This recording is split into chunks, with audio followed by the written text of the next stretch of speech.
Welcome to the Conscious Living Podcast, conversations to educate, empower, and enlighten our world. An uplifting and inspiring series of conversations and talks with your host, Jackie Woodside.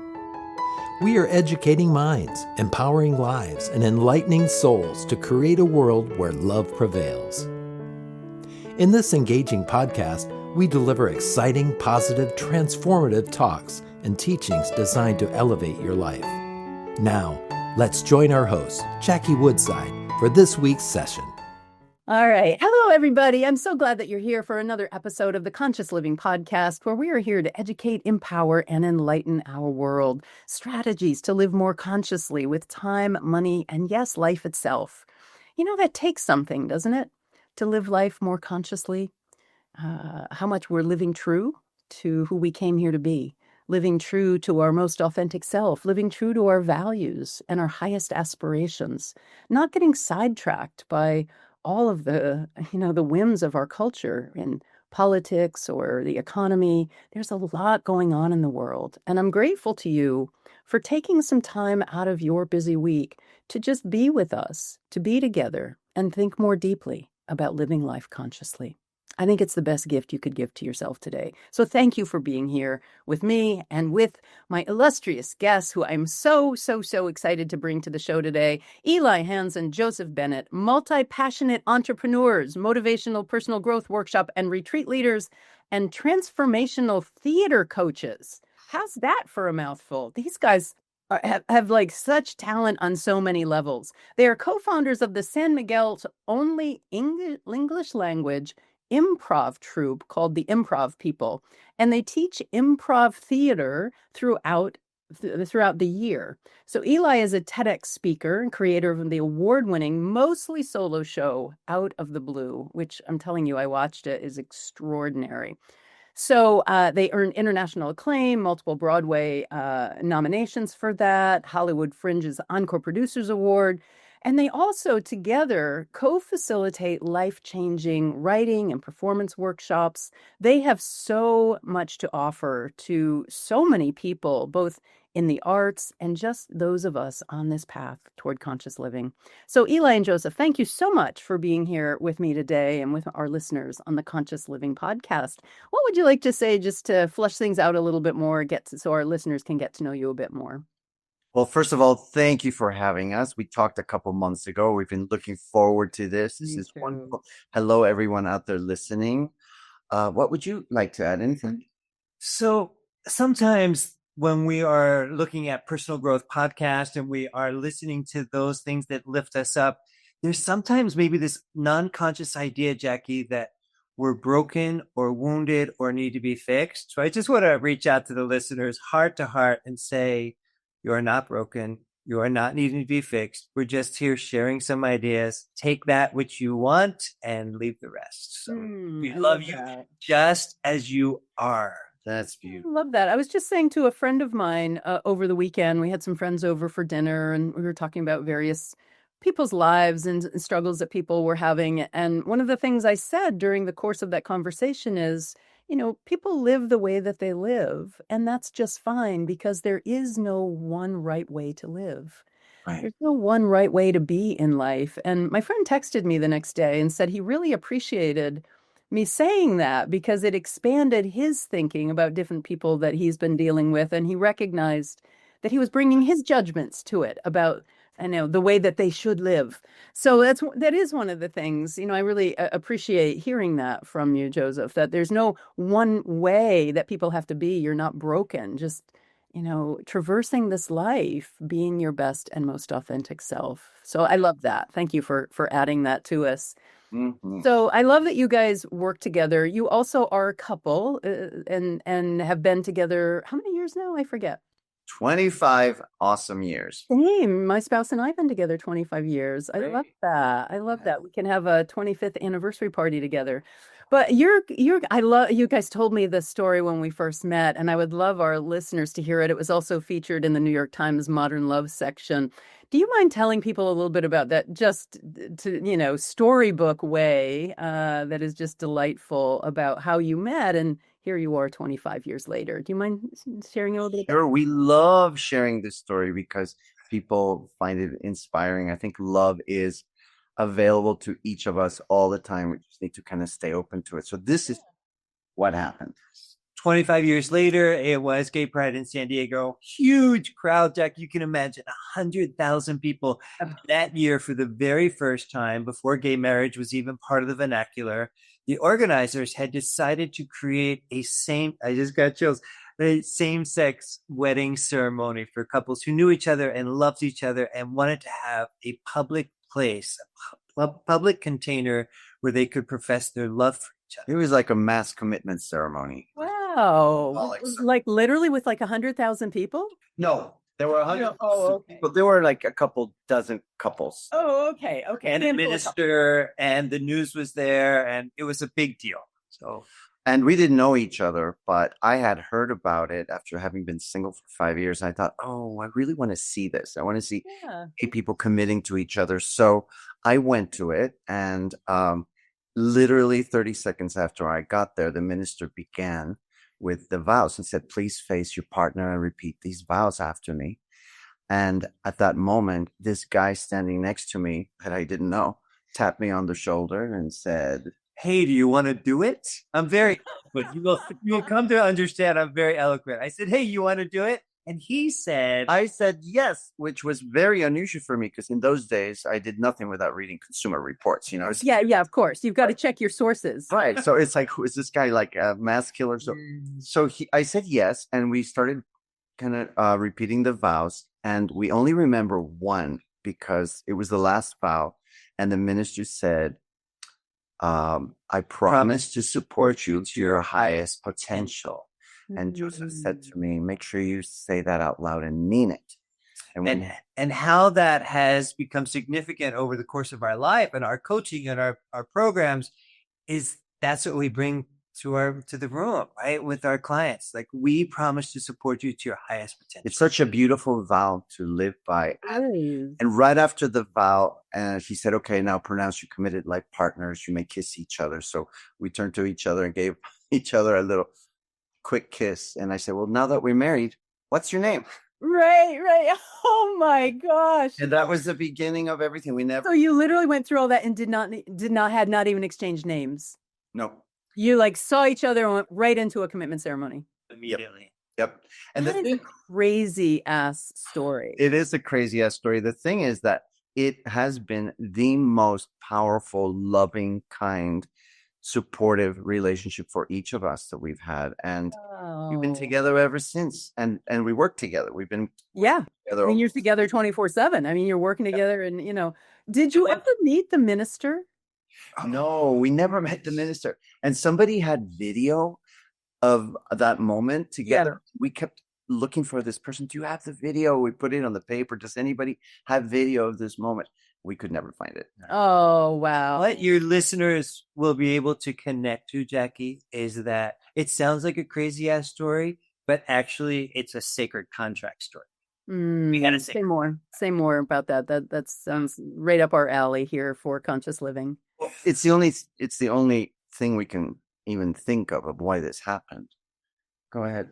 So that morning, Eli wasn't going to go to the mass commitment ceremony. He was going to stay home and do laundry. And he heard this voice that said, go. Yeah, I heard this voice. I was doing my chores, and this voice said, go, you got to go now. And I was like, no, I don't want to. And he said, you have to get on your bike, go. So I'm arguing with his voice. And I said, okay. So I get on my bike and I ride like a couple miles to the park. And I get there and I'm asking myself, what is the big deal? Like, what was this big impulse for me to be here? And then 30 seconds later, I'm standing next to the guy and he says, do you want to do this? I mean, if I had stayed home to do laundry, right, the trajectory of your life would be everything would have changed. We wouldn't be here together right now. We would do the work we do. We wouldn't live where we live. And the other ingredient that comes into this experience, I don't know how many people can relate to this, but they have something like this, right? Like love come out of the air, out of the heavens, and then they doubt it, or they say, oh, that's too weird, or, oh, I'm going to be like, how often do we get to say yes and mean it even when it is nonsensical. So what did you do so what's your name? You now have made this lifetime commitment to a complete and total stranger. Like, so what do you do after that? Okay, so this Go is have what lunch? Like, after- what do you do? So he tell Tell him. him. It was pride. There were a few like handsome men running around, and I'm like, oh, that was fun. See you later. He's walking away from me. Oh, wow. So I said, hey, I had noticed there was a big, huge, enormous cake for all the couples. And I said, hey, there's cake. And he says, That's my favorite 4-letter word. so he stays for Thank cake. God there was cake. Thank God. Thank God for cake. So we're doing the thing, we were smushing it on each other's noses and stuff. And we hung out all afternoon. And And that night, he invites me to his brother's birthday party at the beach in La Jolla Shores in San Diego. And I walk in and I say to his brother, hello, Jacob. he knew my brother, my sister-in-law, my dad, because he worked at a vegetarian restaurant where they all used to go. Oh, wow. So there was a connection already. That is crazy. What I want to say, though, because of your audience, they're going to be able to relate to this. Not a lot of people can, but the point of this entire story, as miraculous as it is truly when we are aligned with our higher purpose and when we're trusting our inner guidance, that voice, we trust that voice, it leads to miracles. It absolutely, which our show Out of the Blue is all about all the different miracles that happened.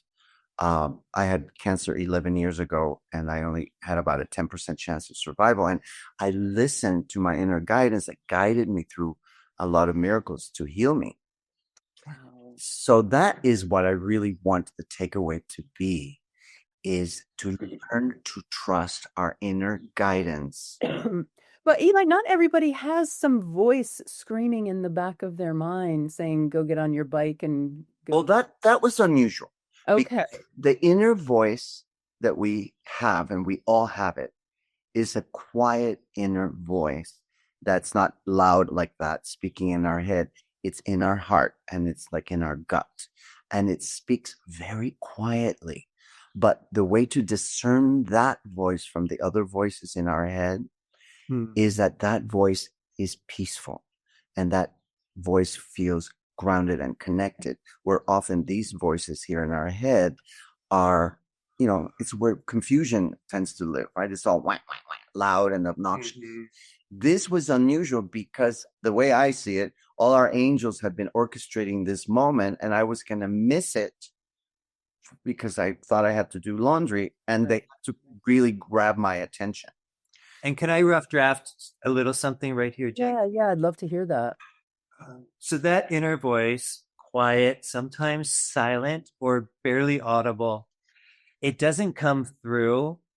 This is going to sound judgmental, but I'm just going to say it doesn't come through when we're on our phone. It doesn't come through when we're watching Netflix. It doesn't come through when we're gossiping or complaining or watching the news. That voice comes through with that miraculous thing called pen and paper, right? Our journaling, our meditation, our prayer, the retreats that we go on, like that voice comes through when we are at our highest vibration. And ladies and gentlemen watching this, you know how to get there, right? We don't have to instruct you on that. I strongly believe we all have this voice. We all have access to it.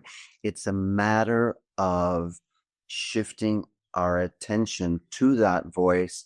And I see it as developing a relationship with your best friend. And your best friend is that inner voice.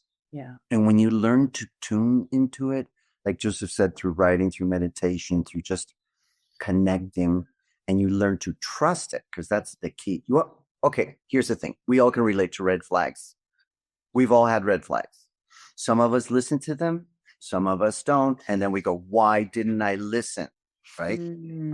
Those voices is what I'm talking about. When we learn to befriend the voices and listen. Yeah. I love that notion that your inner guidance system, if you will, your inner GPS. I love what you said, that you want to relate to it like your best friend. And Joseph, I love what you said about the best way to do that is with pen and paper. I write my prayers every morning. I have a conversation with God, if you will, my higher self, my intuitive guide. Um, pretty much every morning as part of my morning spiritual practice. And I've been doing it for so long that I think I've come to take it for granted.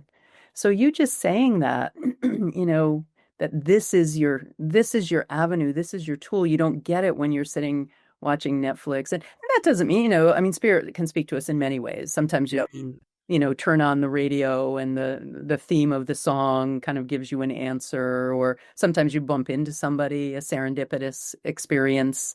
There are many ways, but I agree with you, Joseph, that this inner focused quiet time, which our culture is so contrary to, right? I mean, we are living in a time of such distraction.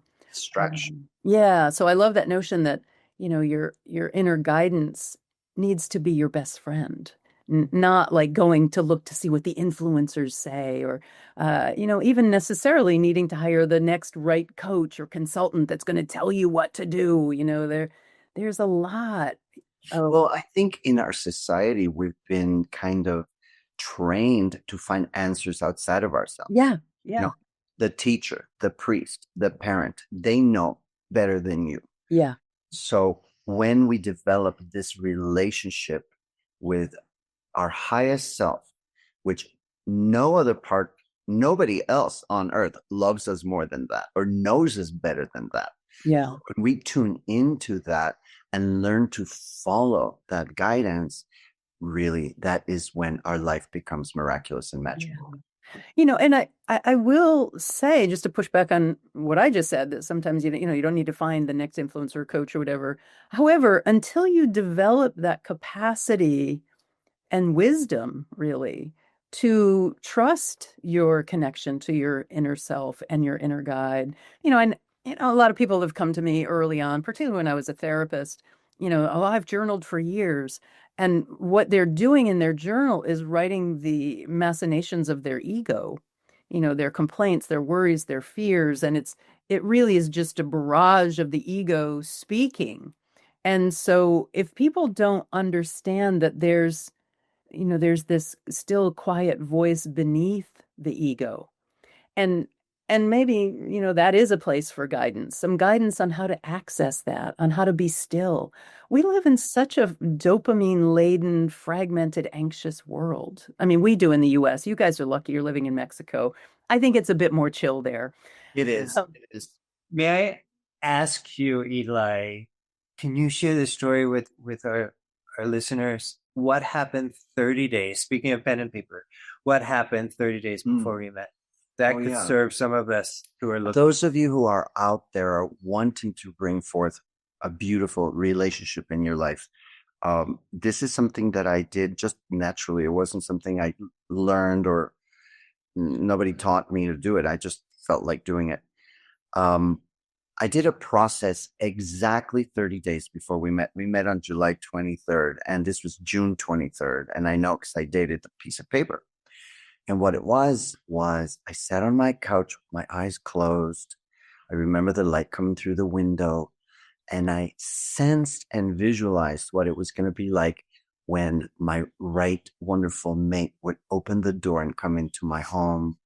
And what would I feel like, and how we relate to each other, and what was the relationship about, and who was I in this relationship. And, it wasn't about him and all the qualities I wanted him to have. It was about what the union was going to be about. mhm. And I really felt it. At one point, I remember that I imagined that he sat on the couch and held my hand, and I knew what that was going to be like. And oddly enough, at the very end, I did say it'd be great if he had blue eyes, a little bit of beard stubble, and if he was an artist, a poet, or an author, right? And then I put this piece of paper away. I forgot all about it. But I had that vibe, right? I knew what I wanted. Conscious creation. Conscious creation. Yeah. And then this happened where I was doing laundry and this voice said, go. And then we met, and we, 4 months later, I'm cleaning my desk, which is a miracle in itself. And I find this piece of paper And I said to Joseph, look at this. So he comes and we're reading it, and it's an exact description about our relationship, like exact. Wow. Now, at the time, he was an artist, but he wasn't an author, and he wasn't a poet. And just in the recent years, he's written 7 books. He just released his first novel, Jeremiah, and he wrote a book of poetry. So it's like, what the heck? How does this happen? Wow, that is stunning. Mm. That is absolutely stunning. That guidance that's available to us all the time when we simply tune in. All the time when we're not distracted, Jackie. Yeah, I've been working with this notion lately. I'll be curious what you guys think about it. Like, are you using your mind, or is your mind using you? Mm. And I think when we're just in kind of the busyness and the stress and the overwhelm of life, and your thoughts are just kind of doing what your thoughts do, and they're random and they're stress laden, your thoughts are using you. You have no authority, no agency, but all it takes is that simple moment of awareness, like, oh, there's that repetitive fear again, or oh, there's that repetitive complaint again. Yeah, and have that brief moment of awareness that you can actually begin to use your mind, use your thoughts in a different way, to redirect your thoughts. And it sounds like, you were doing that before you guys met, Eli. Like, you were using your thoughts in a very focused way. And I just think that's such a profound message about manifestation and about spiritual living and conscious living. Yes. Well, one of our signature courses is called Conscious Creation. And we talk about this, is that most people, I think, are running on automatic, believing that what they're thinking is who they are. Yeah. If I'm believing this, it must be true. Yeah. And I think that I'm thinking this, it must be true. Yeah. Even if I'm just thinking this, I don't even necessarily have to believe it. Right. If I'm thinking this, it must be true. But what you said is that moment of taking a step back and separating ourselves from, I'm not my thoughts, I'm the one listening to the thoughts. Yeah. So that means that I have the power to do what they say or not, right? Or redirect them. Just because I'm thinking it doesn't mean it's necessarily true. I mean, the mind is constantly chattering, trying to make us survive. But just because we're thinking something, right, doesn't mean it's... So when we separate ourselves from it, then we are at choice at that moment. Are we going to believe this thought? Yeah. Is the truer truth what my heart is saying? Yeah, the truer truth. And even like when I go to bed at night, it often takes me a while to fall asleep, right? Postmenopausal middle-aged woman, not like you hit the pillow and you fall asleep. And I've noticed, like, it's when at nighttime your defenses come down, some of the worry thoughts, the anxious thoughts will come up. And then I'll say to myself, I'm not enjoying this. I'm not enjoying this. This isn't fun. I could actually be thinking about something else right now. And as you said, I consciously choose to redirect away from these thoughts but all it takes is just that moment of awareness of, like, gosh, of the literally unlimited, limitless, infinite universe of things I could be thinking about. This is what I'm thinking about. I'm not enjoying this. Can I give you a hint about what might help? Yeah, I mean, that awareness helps, because then I can choose something else. But yeah, what else can you add to it? Sure. It's from Bing Crosby. Some of your listeners are too young to remember Bing Crosby, but he had that beautiful song that said, "Count your blessings instead of sheep." Aww. Do we have a practice of tell me what you're grateful for today? And we review our day. Oh my gosh, we had that beautiful podcast with Jackie that will be mentioned this evening. Anything, the smallest, most minute thing. Oh, I love when I had those 3 minutes with the dog uninterrupted, just kind of, right? Yeah. And we just sing gratitude, gratitude, gratitude, gratitude. There's no possibility of worry. There's nothing to worry about. We're just in gratitude. Yeah. I love that. You don't need to have a partner to do that. You could just write, Yeah, you can, or do it in your own mind. I do. Your mind. So this is one of the things I do. I do a gratitude alphabet, where if when I'm out on a run or when I'm laying in bed and can't get to sleep, but I need some I need to focus. I go through the alphabet and think of something for each letter that I'm grateful for. That's really fun. Wow. Like, because sometimes if you're nervous, I mean, this is another great topic. When your nervous system is a little fried, it is harder to manage your inner world of thought, because your nervous system is in overdrive and the anxious thoughts just come. So sometimes I need like a structure to kind of keep my thoughts on the lane, you know what I'm saying? Stay on that path. And so I'll use my gratitude alphabet, and I go through the alphabet, each letter, and think of something that I'm grateful for each letter. What starts with X? I don't know. I usually do an EX for that one. Yeah. Xanax. Xanax. Yeah, Xanax. Right. Great for Xanax today. What other words start with X? That would be a good little research project, because I don't. Extraordinary, right? So Well, but that's an EX. That's what I normally do, is I'll add an EX, something like, well, I was excited about meeting with Eli and Joseph today, or I'll do an EX. But yes, I could work a little harder and dig a little deeper for sure. So you guys have done so much work together. I love that you wrote, directed, and starred in your show, Eli. It was so powerful about your cancer experience. And I know you're now just about to launch a new show, a new theater show that you're working on, that you also wrote, directed, and will star in. You're both in it. So exciting that you're doing that. But, of all, you've run retreats and you teach classes. So of all the creative projects that you do together, what stands out for you as being, kind of your favorite or the most meaningful? What stands out for you of all the stuff you do? you go. Can I say without crying? So 2025, I released my first novel. It's called Jeremiah, a love story.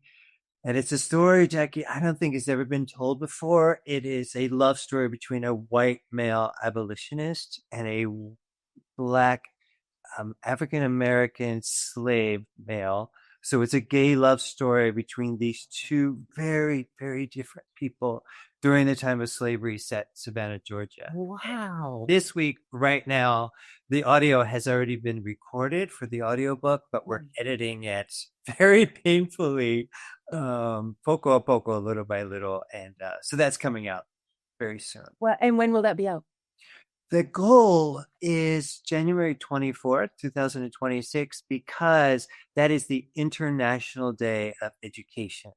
Oh, wow. The theme of this book, it's told from the story of 8 different characters, and most of them have a deep, deep yearning to learn to read, to learn to write, to be educated. And so I want to. Wow. So wait, the audiobook will be released then, or the paperback, or both? The hardback's already out. The hardback is already out. Okay, great. Audio. So people can find the book Jeremiah. That sounds fascinating. Well, it truly is. And what I think is really amazing is that he was going to go look for it, but were you putting it under the computers? To raise it up. To raise it up. The thing, talking about conscious creation, because this is, I think, something that was so incredibly unique. The way I would approach writing a book is I would have an outline. I would know what I wanted to do, the arc of the characters, blah, blah, The way Joseph approached it, which I thought was fascinating, is he literally would show up to the computer and just open up, and just the story literally came to him. Wow. And so he would write for 25 minutes a day, and sometimes it was a paragraph, sometimes it was a page, but he would read it to me. And every time he read it to me, I would just break down in tears. It was so beautiful, so human. It was so gorgeous. And the thing is, he wrote it all out of sequence because the story didn't come to him sequentially. So then it took about 4 months for both of us to look at everything that was written and how to put it in some way that made sense. And the story is so beautiful. I really would encourage you. Yeah, I'll get it today. I can order it on Barnes and Noble. Is that? And the way this audiobook happened is a woman said, sounds like a great story, but I can't see. And Joseph graciously said, I'll read it to you. Wow. So the woman pulled together about 12 other women who were visually impaired. And in 4 2-hour sessions, he read the entire story and he acts out all the characters. He's an actor. So, Right. so what we're editing is the video, which will then become the audiobook. Oh my gosh. What a creative way of doing that. Joseph, that's amazing that you just intuitively knew to say, I'll read it to you.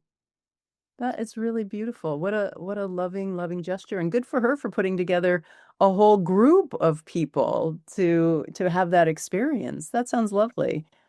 That sounds lovely. I worked at the Commission for the Blind many years ago. And then several years after that, I got a call from them after I'd moved into being a speaker and teacher and coach saying, we hear that you train, what did they say? You train blind people in public speaking. I was like, no, no, I don't. I've worked with blind people and I train people in public speaking. I've never put the two together. Oh, But I did for them. They had a couple leaders, at the executive level who were blind and really needed help with, if you're blind, how do you know how to be a good speaker? So it was wow. super fun and creative. Oh, that must have been powerful. Yeah, I would speak to them using my keys. I would use my keys in my hand, so I would shake my keys so they could track what my hands were doing as we were speaking. And then so I would do like 30 seconds, and they would listen, and then I would give them the keys for them to mimic that, to mimic the hand gestures. The first guy when before we started, he would get up in front of the room and literally looked like a corpse speaking. He did not move his face, did not move his hands. His body was literally stiff as a board. Well, that is so brilliant to be able to merge those Yeah. viewers. Yeah, it was a really fun gig. Which brings us to, the idea of identifying what our natural skills and abilities are and how to merge them to create something different, amazing, to make a living, to make a difference in the world. And that is something we strongly believe in, that is part of our falling into alignment with who we came here to be. Use our natural skills and abilities, just like you did. It's like, sure, I do this and I do this. Let's see if I can do it like this. Yeah, just put those two things together. I mean, there might be ways that all of the listeners can identify what you love, what are you good at naturally, what are some of your natural talents, and how can you use them to make the world a better place. Yeah. And then learn how to make money doing that. Yes, right. Offer that to the world. Right. And for some of us, we need to be really, really careful, because that voice of what will they think comes into it, right? What will they think if I'm teaching public speaking using keys? Like, that's ridiculous. I can't do that. I need to do something that's more technologically advanced or whatever, right? But so many of us, myself included, Eli included, we stop ourselves sometimes. Yeah. This non-conscious belief or idea, what will they think? Right? Yeah, no, it's there all the time. The ego is always going to seek safety and protection and doesn't want to step out and take the risk. But yeah, I don't know that there's any happier way to live than living true to who you came here to be and putting that out there. It's a practical way to live. Isn't it amazing though? You know it because you do it. Right. And we know it because we do it. And our work is supporting other people to realize what that is. We are just shocked at how many people go through life on automatic, autopilot, like having jobs they hate or doing things they don't like or being surrounded by people who don't support them. It's like, you can shift that. Yeah. You absolutely align with who you came here to be. And people say, well, I don't know who I came here to be. Well, you know what you're good at. You know what you love. Figure out how you can use those things to make the world a better place, and boom, automatically you're on the path. Yeah. Yeah. It really isn't as hard as people make it out to be. Bringing your full self, even when people can't, for whatever, feel they can't change jobs. They've got a family to support, or, they're taking care of elderly parents and they need that income. Oh, okay, great. Stay there. But how can you bring your highest and truest self to that experience every day? Yes. How can that thing that you love to do? Oh, you love to cook. Great. Can you start a soup Saturdays or soup Fridays where you bring in your favorite recipe and you share it with people? I've seen all kinds of stories where people just start right where they are, bloom where you're planted, start right where they are, but start expressing the truth, whether it's crocheting or cooking or speaking, where people start, oh, I could do a lunch and learn once a month for my team. I could, and people start taking that risk, bringing their authentic self into their workplace, and it blossoms into some whole new expression. I think what all the universe wants is, it doesn't even need to be a resounding yes. Give it a little nod. Give the universe a little nod of like, okay, I'm willing to take this risk. And you don't have to jump off the cliff. Stand there, put your toe over the edge, and the universe will respond. I love that. It will respond. That is so true. And I think that when we take that little tiny baby step, the universe begins to realign and say, It realigns. Yeah. he's ready, she's ready. Yep. We got a live one over here. Yeah. Okay, let's work on opportunities, people. What else can we bring to her? Because she said yes. Yeah. Right? Yeah. And then when it's a great way to live. That's conscious living. yes, Bringing your full self into everything you do. It's even where you are, right where you are, right where you're planted. Just bring the fullness of yourself. I talk about purpose separate from mission in my Living in the Domain of Miracles, my intentional living course. And our purpose is, how I teach it, is just to grow in consciousness, to be more faithful, to be more loving, to be less run by the machinations of the ego, and be able to use your mind in more higher, creative, loving ways, to be a more loving, faith-filled person. That's your purpose. That's why you incarnated, is just to be a more, to not be run by the ego, to be your God self is what I call it, to be your God self. But you still got to figure out what the hell you're going to do with your life, right? And that's what I call your mission. And your mission is to just bring forth your highest and best self of what you most value.